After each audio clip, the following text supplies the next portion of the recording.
Hey, come here. Come here. Hey, don't touch the dog. He's got fence. Come here. Come on out. Come on out. We got a search warrant for your property. Come on out, sir.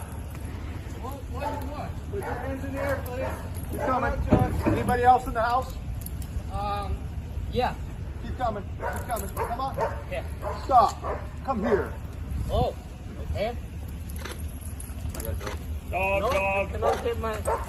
This is 64-year-old Nia Yang, a Hmong man who possesses a valid state license to cultivate cannabis on his Trinity Pines property. This is a CAL FIRE investigator who, with his green shirt militarized buddies, was assisting law enforcement serving a search warrant on this state-licensed cannabis farm near Hayfork in rural Trinity County on May 2nd.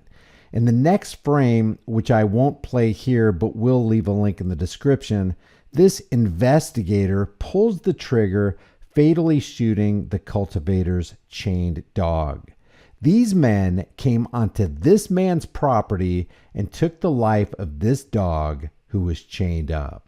The incident has garnered national attention as this video of the shooting has gone viral, sparking outrage over what some say are essentially armed soldiers from the war on drugs arresting cultivators for what many believe are just civil code violations. And at the same time, the Trinity County Sheriff's Department, who led the multi-agency team that served the search warrants, points out that the cultivator didn't have the required county permit and argues that the dog, who they allege was trained to attack, lunged at the officer. The numbers are disputed, but the raid, which it seems the founding fathers would clearly have condemned as unconstitutional, was one of between 6 and 9 that took place over May 1st and May 2nd in remote areas of western Trinity County known for cannabis cultivation. The Sheriff's Department states that in total, quote, over 16,000 marijuana plants and 7,500 pounds of processed marijuana were discovered and destroyed. Also seized were 25 firearms, including a short-barreled assault rifle ghost gun and $64,566 worth of U.S. currency. So not only were Fourth Amendment rights violated, but the shall not be infringed clause of the Second Amendment was also summarily demolished in an effort to continue drug war propagandist Harry Anslinger's racist-driven war on drugs, which we all know is really a war on innocent people, growing a plant that, when ingested, causes the user to want to chill out and be peaceful. Well, apparently that's not what the government wants. This glaring display of militarized policing in response to what's essentially a civil code violation is a chilling reminder of the inhumane cost of enforcing an immoral law about a plant that is legal in most parts of the country. Despite the victim having a valid state license, which he shouldn't have needed in the first place, the county permit was a bone of contention that led to this brutal incident. And that's government for you. The state government permitted it, and the county government struck it and the dog down. And how many thefts will be enough? How much civil asset forfeiture will continue to be tolerated? How many innocent men and women will continue to be caged? How much more taxpayer money will be spent, and how many lives will be lost? Police argue that their actions were justified when they executed the dog because it was allegedly trained to attack and lunge at the officer. Yet they failed to mention the part where the dog was on a chain.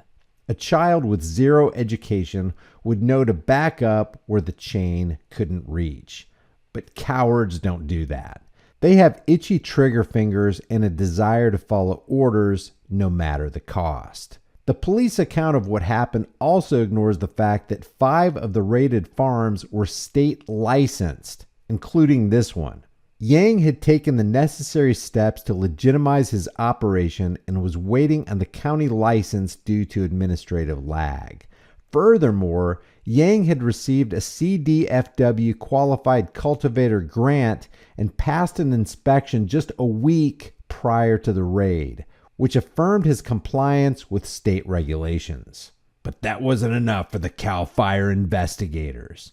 Despite his compliance with regulations, the raid still took place. The dog was shot, it suffered, and was only brought to the vet hours later where it died. The incident sparked fiery debates at the Board of Supervisors meeting on May 16th, where Trinity County residents took turns to vent their frustrations over the local authorities' mishandling of the county's cannabis ordinances. The board chair, Jill Cox, was a common target as many blamed her for facilitating this harsh approach toward the cannabis industry. Highlighting the state's addiction to enforcing an immoral war on drugs, Sheriff Tim Saxon held his ground and defended the raid, arguing that the growers were in violation of state law due to the absence of a county license. But the majority of the meeting, attendees found his defense untenable. The video footage of Yang's dog being shot dead in front of him, followed by his wailing protests, was a heart-wrenching testament to the draconian enforcement of a cannabis ordinance violation. The tragic death of Yang's dog underscores the crude incongruities in our society where a plant like cannabis, which is legal in most of the country, is still cause for such brutal law enforcement action. But like most individuals who sign on the dotted line to become an armed agent of the state, morality doesn't matter. Duty does. Their desire is to follow orders, not do the right thing. As a result, they become the conduit through which most evil invades our world. The question is, how much longer will bootlickers continue to tolerate blue line gang violence, and what will they do when that violence visits them? If you like this video, maybe you'll like some of my others. Check out some of the most popular videos and the playlist. The goal here on this channel is simple: spread knowledge and light brush fires of freedom in the minds of men. Leave your thoughts about this for the world and the global thought police in the comments section below. If you haven't done so already, subscribe to the channel. Hit the bell notification icon. Give it a thumbs up. Share it with everybody you know. Don't forget to subscribe to my email list through my website, highimpactflix.com. If you want to support the channel, grab a hard-hitting conversation starting design that you can put on any shirt, hoodie, mug, cell phone case, whatever you want. I'll see you in the next video.